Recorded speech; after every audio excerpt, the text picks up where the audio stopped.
Hello student, today we are going to see the Inchcape Rock by Robert Southey. Robert Southey was one of the most important literary figure in England. He was also a poet laureate in England. Robert Southey was a laureate poet from 1813 to 1843. So on page number 104, look at the first paragraph. See the information about the poet Robert Southey. Look at the image of Robert Southey. Robert Southee यांना इंग्लंडमध्ये राजकवीचा दर्जा होता. Laureate म्हणजे राजकवी. म्हणजे जवळपास 1813 to 1843 या काळात त्यांना राजकवीचा दर्जा देण्यात आला होता. रॉबर्ट साउथी यांच्या अनेक पोयम अभ्यासाला आहेत. For example, his short poems, first The Scholar, second one The Battle of Blenheim, then Bishop Hatto and the Inchcape Rock are very popular. So the poem Inchcape Rock. So Inchcape Rock, आपल्या या पोएमचा form कोणता आहे? Ballad. Ballad means what? Ballad is a poem or ballad is a long song that tells a story. आता तुम्ही इतर कविता जर आपल्या पाहिल्या तर त्याची तुलना ही जी पोएम आहे ही सगळ्यात मोठी पोएम आहे. कारण असं आहे की it is a ballad. Ballad is a long song or poem that tells a story. Ballad म्हणजे काय? मराठीमध्ये त्याला पोवाडा म्हणतात. म्हणजे एखादा प्रसंग घेऊन केलेली मोठी कविता. आता या पोयम मध्ये 14व्या शतकामधील एक प्रसंग डिपिक्ट केलेला आहे. या पोएम मध्ये 2 मेजर कॅरेक्टर्स आहेत. स्क्रीनवर तुम्ही पाहू शकता. First image, first character is abbot of Aberbrothok. स्क्रीनवर पहिली इमेज तुम्ही पहा. And second important character in our poem that is Sir Ralph D. Image Abbot of Aberbrothok हे आपल्या पोएम मध्ये आहे. आणि दुसरं महत्वाचं कॅरेक्टर आहे sir Ralph D row or. So Abbot of Aberbrothok represent good and second Sir Ralph D. Roher represent evil.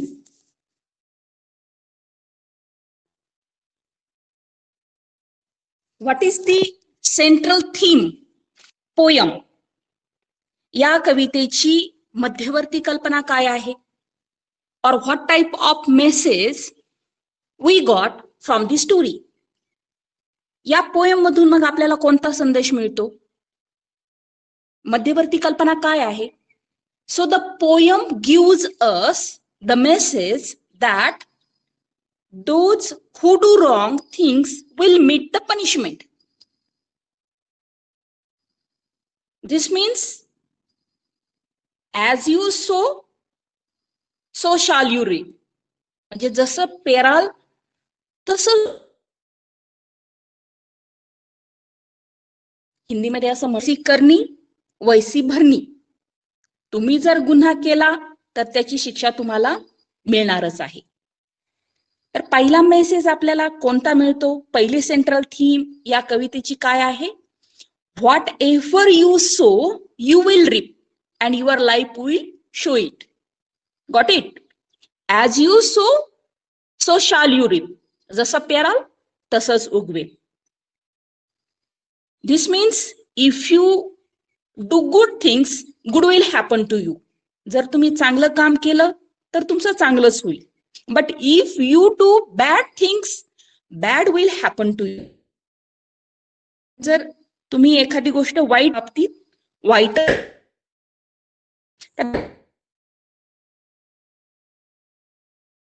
then second, what goes around comes around.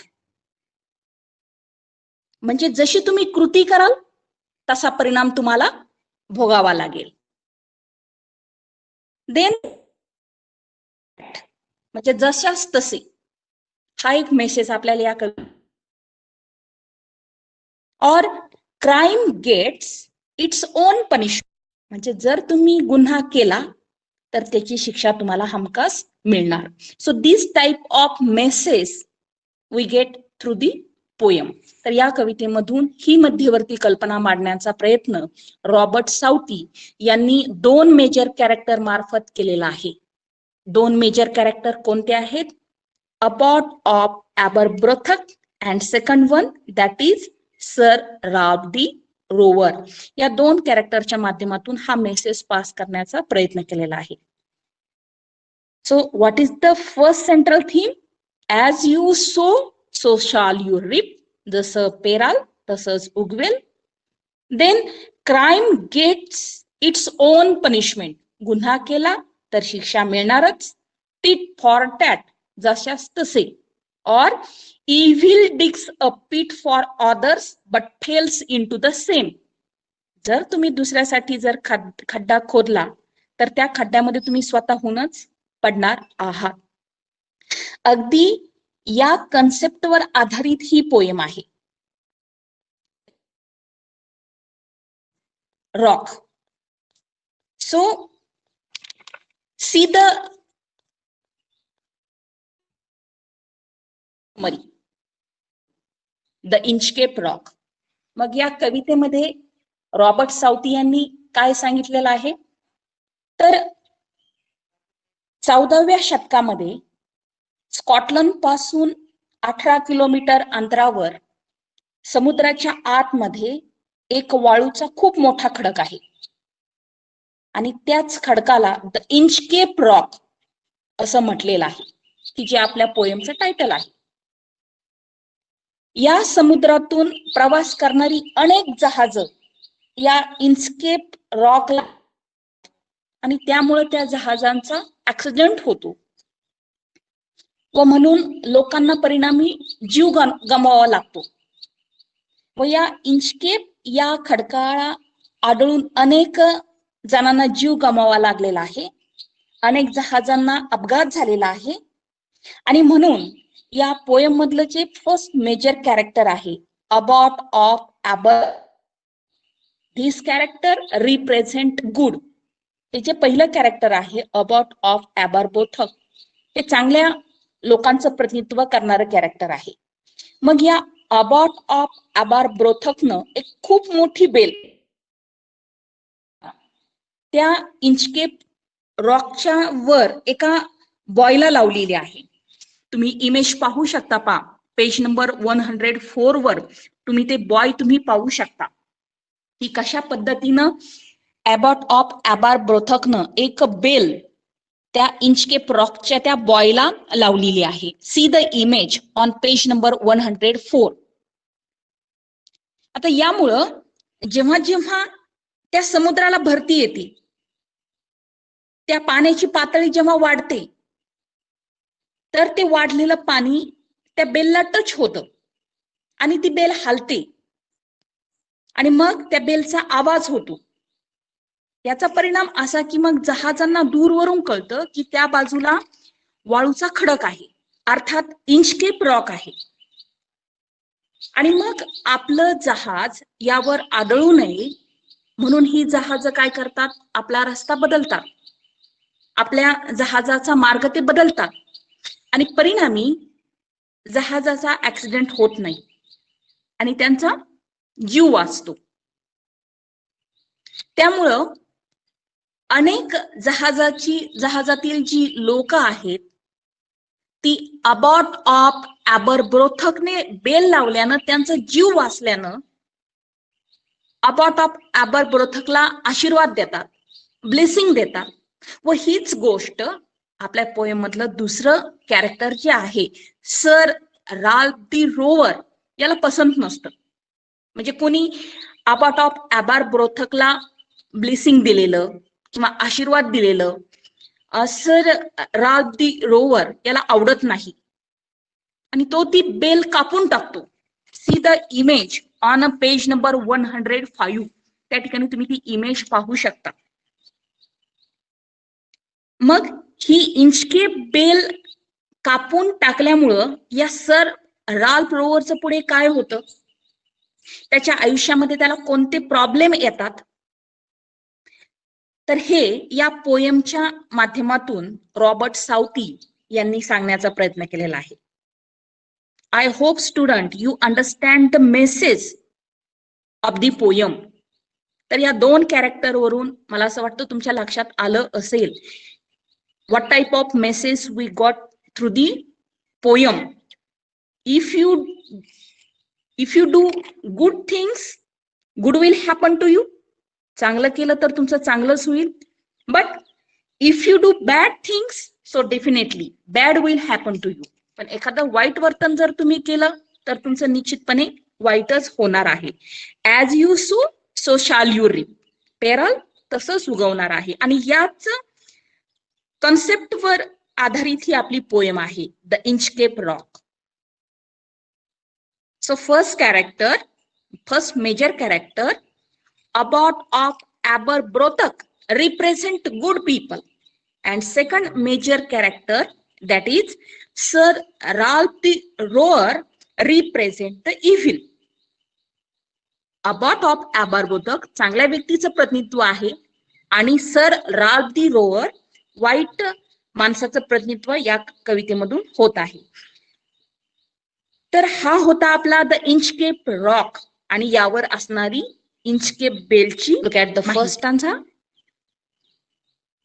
No stir in the air, no stir in the C.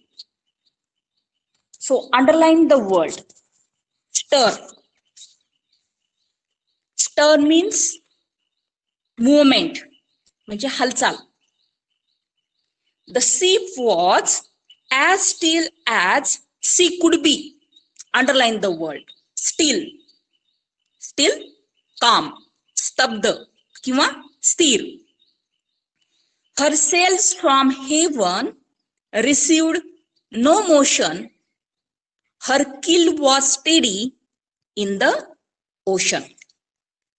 First stanza indicate the calmness of the sea. समुद्रावरचं वातावरण हे किती शांत होतं हे या पहिल्या स्टांजामध्ये Robert Southee यांनी depict केलेलं आहे. No stir in the air, no stir in the C. स्टर मोमेंट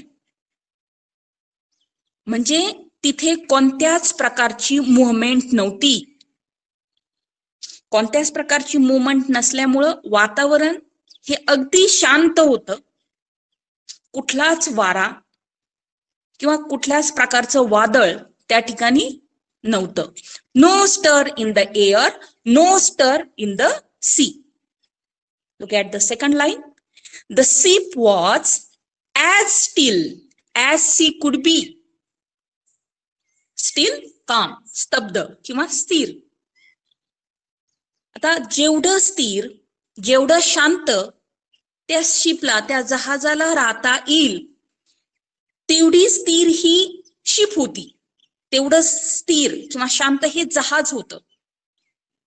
तिथे कुठल्याच प्रकारची मुवमेंट नव्हती. The ship was as still as she could be because there is no stir in the air, no stir in the sea, and that's why the ship was as still as she could B.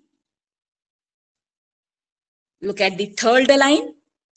Her sails from heaven received no motion.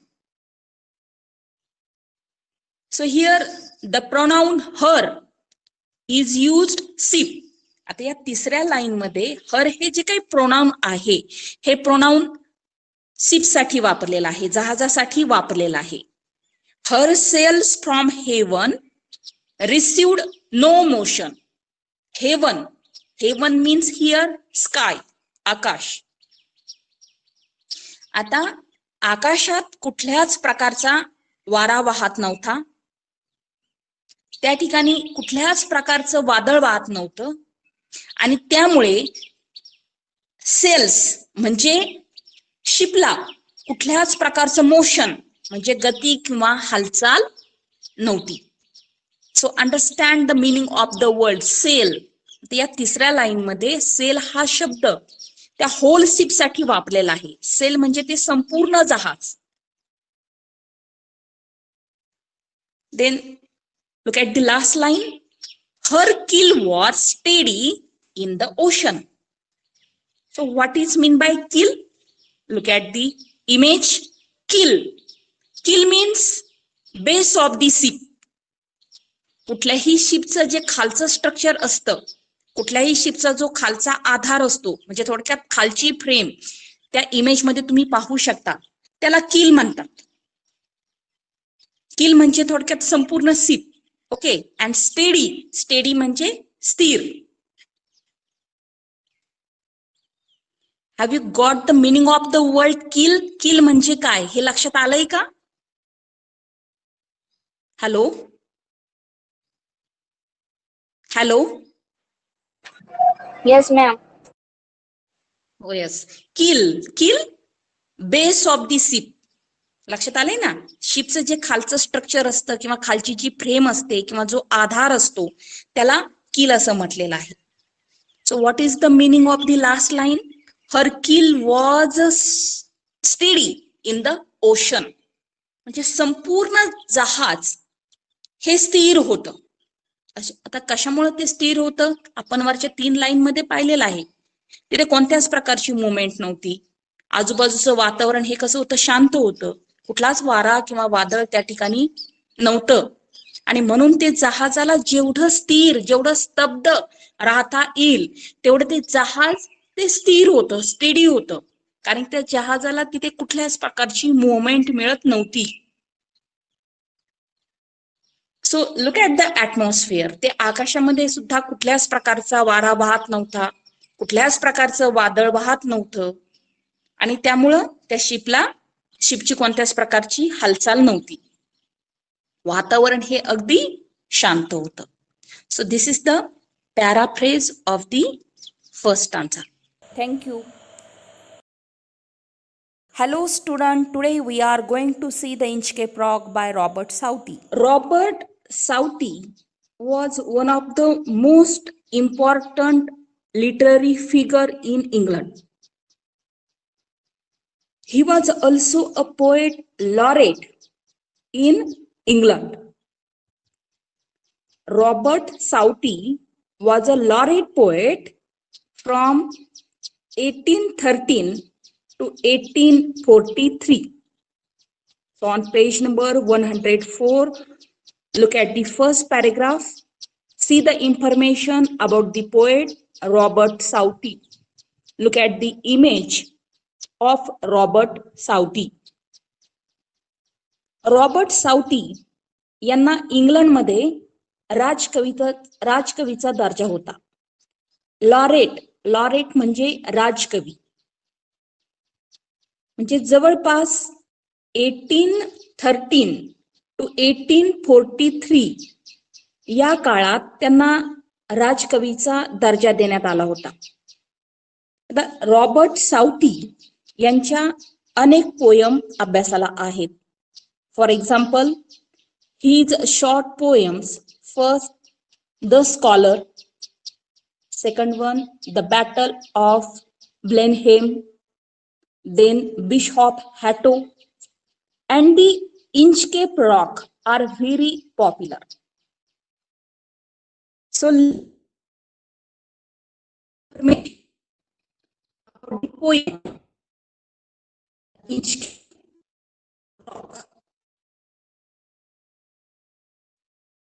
So Inchcape Rock आपल्या या पोयमचा form कोणता आहे? Ballad. Ballad means what? Ballad is a poem or ballad is a long song that tells a story. आता तुम्ही इतर कविता जर आपल्या पाहिल्या तर त्याची तुलना ही जी पोयम आहे ही सगळ्यात मोठी पोयम आहे. कारण असं आहे की it is a ballad. Ballad is a long song or poem that tells a story. Ballad म्हणजे काय? मराठीमध्ये त्याला पोवाडा म्हणतात. म्हणजे एखादा प्रसंग घेऊन केलेली मोठी कविता. आता या पोयम मध्ये 14व्या शतकामधील एक प्रसंग डिपिक्ट केलेला आहे. या पोयम मध्ये 2 मेजर कॅरेक्टर्स आहेत. स्क्रीनवर तुम्ही पाहू शकता. First image, first character is abbot of Aberbrothok. स्क्रीनवर पहिली इमेज तुम्ही पहा. And second important character in our poem, that is Sir Ralph D. Image Abbot of Aberbrothok हे आपल्या पोएम मध्ये आहे. आणि दुसरं महत्वाचं कॅरेक्टर आहे sir Ralph D row or. So Abbot of Aberbrothok represent good and second Sir Ralph D. Roher represent evil.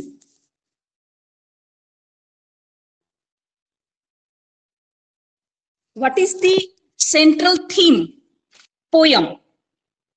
या कवितेची मध्यवर्ती कल्पना काय आहे? Or what type of message we got from the story? या पोएम मधून मग आपल्याला कोणता संदेश मिळतो? मध्यवर्ती कल्पना काय आहे? So the poem gives us the message that those who do wrong things will meet the punishment. This means as you sow, so shall you reap. म्हणजे जसं पेराल तसं. हिंदीमध्ये असं म्हशी करणी वैसी भरणी. तुम्ही जर गुन्हा केला तर त्याची शिक्षा तुम्हाला मिळणारच आहे. तर पहिला मेसेज आपल्याला कोणता मिळतो? पहिली सेंट्रल थीम या कवितेची काय आहे? Whatever you sow you will reap and your life will show it. Got it? As you sow so shall you reap. जसं पेराल तसंच उगवेल. This means if you do good things good will happen to you. जर तुम्ही चांगलं काम केलं तर तुमचं चांगलंच होईल. But if you do bad things bad will happen to you. जर तुम्ही एखादी गोष्ट वाईट बाबतीत वाईट.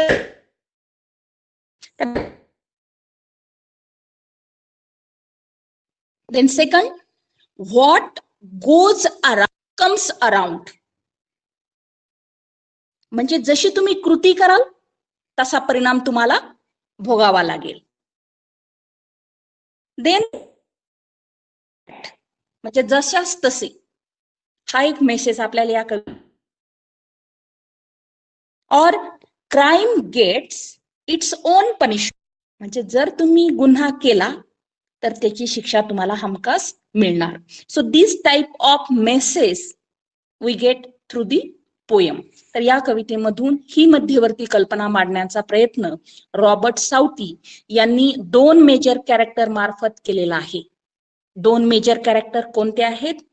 Abbott of Aberbrothok and second one that is sir Ralph the Rover. या 2 कॅरेक्टरच्या माध्यमातून हा मेसेज पास करण्याचा प्रयत्न केलेला आहे. So what is the first central theme? As you sow so shall you reap. जसं पेराल तसंच उगवेल. Then crime gets its own punishment. गुन्हा केला तर शिक्षा मिळणारच. Tit for tat. जशास तसे. Or evil digs a pit for others but fails into the same. जर तुम्ही दुसऱ्यासाठी जर खड्डा खोदला तर त्या खड्ड्यामध्ये तुम्ही स्वतःहूनच पडणार आहात. अगदी या कन्सेप्टवर आधारित ही पोएम आहे. रॉक. सो सी द मरी द इंचकेप रॉक. मग या कवितेमध्ये रॉबर्ट साउथी यांनी काय सांगितलेलं आहे, तर 14व्या शतकामध्ये स्कॉटलंड पासून 18 किलोमीटर अंतरावर समुद्राच्या आतमध्ये एक वाळूचा खूप मोठा खडक आहे आणि त्याच खडकाला द इंचकेप रॉक असं म्हटलेलं आहे, की जे आपल्या पोएमचं टायटल आहे.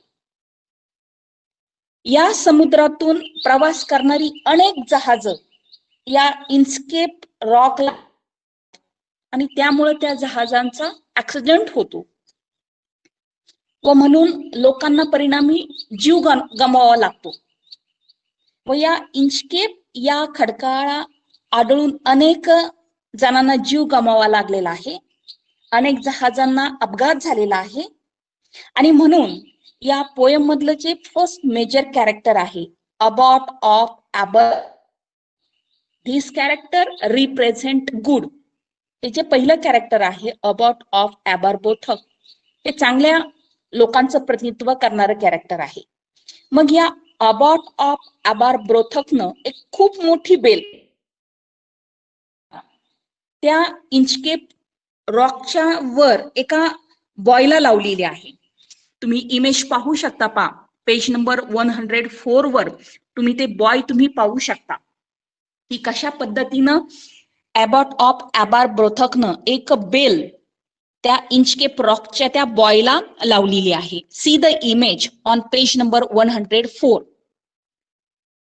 आता यामुळं जेव्हा जेव्हा त्या समुद्राला भरती येते, त्या पाण्याची पातळी जेव्हा वाढते, तर ते वाढलेलं पाणी त्या बेलला टच होतं आणि ती बेल हलते आणि मग त्या बेलचा आवाज होतो. याचा परिणाम असा की मग जहाजांना दूरवरून कळतं की त्या बाजूला वाळूचा खडक आहे, अर्थात इंचकेप रॉक आहे. आणि मग आपलं जहाज यावर आदळू नये म्हणून ही जहाज काय करतात, आपला रस्ता बदलतात, आपल्या जहाजाचा मार्ग ते बदलतात आणि परिणामी जहाजाचा ऍक्सिडेंट होत नाही आणि त्यांचा जीव वाचतो.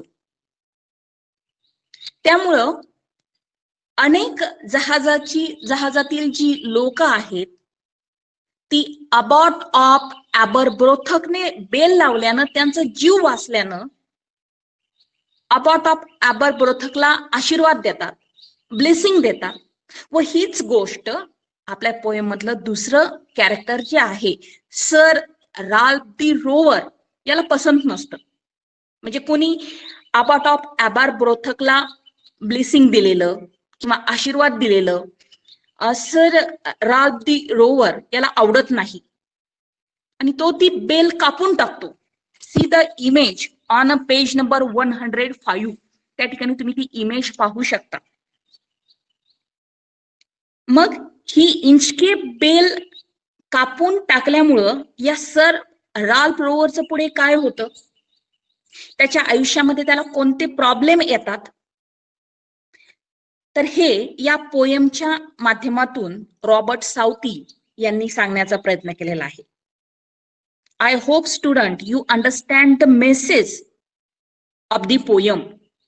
तर या दोन कॅरेक्टर वरून मला असं वाटतं तुमच्या लक्षात आलं असेल what type of message we got through the poem. If you do good things, good will happen to you. चांगलं केलं तर तुमचं चांगलंच होईल. But if you do bad things, so definitely bad will happen to you. पण एखादं वाईट वर्तन जर तुम्ही केलं तर तुमचं निश्चितपणे वाईटच होणार आहे. As you sow, so shall you reap. पेराल तसंच उगवणार आहे. आणि याच कॉन्सेप्ट वर आधारित ही आपली पोएम आहे the Inchcape Rock. So first major character abbot of Aberbrothok represent good people. And second major character, that is Sir Ralph the Rower, represent the evil. Abbot of Aberbrothok चांगल्या व्यक्तीचं प्रतिनिधित्व आहे आणि sir Ralph the rover वाईट माणसाचं प्रतिनिधित्व या कवितेमधून होत आहे. तर हा होता आपला द इंचकेप रॉक आणि यावर असणारी इंचकेप बेलची. Look at the first stanza. No stir in the air, no stir in the sea. So underline the word stir. Stir means movement, म्हणजे हालचाल. The ship was as still as sea could be. Underline the word still. Still, calm, स्तब्ध किंवा स्थिर. Her sails from heaven received no motion. Her keel was steady in the ocean. First stanza indicate the calmness of the sea. समुद्रावरचं वातावरण हे किती शांत होतं हे या पहिल्या स्टांजामध्ये रॉबर्ट साउथी यांनी डिपिक्ट केलेलं आहे. No stir in the air, no stir in the C. स्टर मोमेंट म्हणजे तिथे कोणत्याच प्रकारची मुवमेंट नव्हती. कोणत्याच प्रकारची मुवमेंट नसल्यामुळं वातावरण हे अगदी शांत होतं. कुठलाच वारा किंवा कुठल्याच प्रकारचं वादळ त्या ठिकाणी नव्हतं. No stir in the air, no stir in the sea. Look at the second line. The ship was as still as she could be. Steel, काम, स्तब्ध किंवा स्थिर.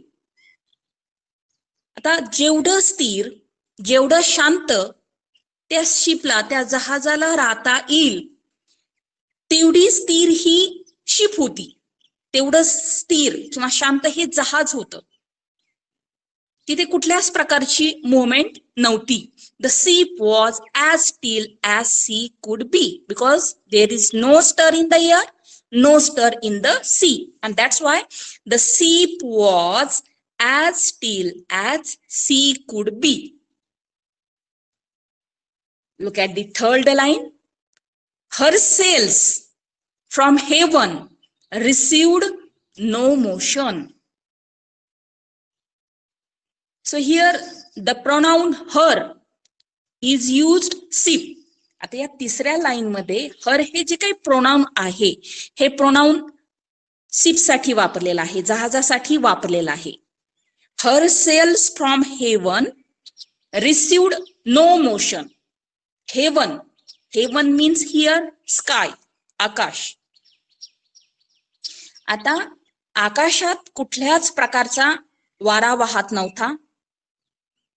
त्या ठिकाणी कुठल्याच प्रकारचं वादळ वाहत नव्हतं आणि त्यामुळे सेल्स म्हणजे शिपला कुठल्याच प्रकारचं मोशन म्हणजे गती किंवा हालचाल नव्हती. So understand the meaning of the word sail. या तिसऱ्या लाईन मध्ये सेल हा शब्द त्या होल शिप साठी वापरलेला आहे. सेल म्हणजे ते संपूर्ण जहाज. Then look at the last line. Her keel was steady in the ocean. So what is mean by keel? Look at the image. Keel, keel means base of the ship. कुठल्याही शिपचं जे खालचं structure असतं, कुठल्याही शिपचा जो खालचा आधार असतो म्हणजे थोडक्यात खालची फ्रेम त्या इमेज मध्ये तुम्ही पाहू शकता, त्याला किल म्हणतात. किल म्हणजे थोडक्यात संपूर्ण ship. Okay. And steady, steady म्हणजे स्थिर. Have you got the meaning of the word keel? Keel म्हणजे काय हे लक्षात आलंय का? Hello hello. Yes, ma'am. Oh yes. Kill, kill, base of the ship. लक्षात आलंय ना? शिपचं जे खालचं स्ट्रक्चर असतं किंवा खालची जी फ्रेम असते किंवा जो आधार असतो त्याला कील असं म्हटलेलं आहे. So what is the meaning of the last line? Her keel was steady in the ocean. म्हणजे संपूर्ण जहाज हे स्थिर होतं. आता कशामुळे ते स्थिर होतं? आपण वरच्या 3 लाईन मध्ये पाहिलेलं आहे. तिथे कोणत्याच प्रकारची मुवमेंट नव्हती. आजूबाजूचं वातावरण हे कसं होतं? शांत होतं. कुठलाच वारा किंवा वादळ त्या ठिकाणी नव्हतं.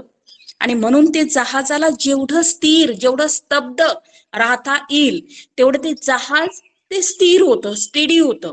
कारण त्या जहाजाला तिथे कुठल्याच प्रकारची मुवमेंट मिळत नव्हती. So look at the atmosphere. ते आकाशामध्ये सुद्धा कुठल्याच प्रकारचा वारा वाहत नव्हता, कुठल्याच प्रकारचं वादळ वाहत नव्हतं. आणि त्यामुळं त्या शिपची कोणत्याच प्रकारची हालचाल नव्हती.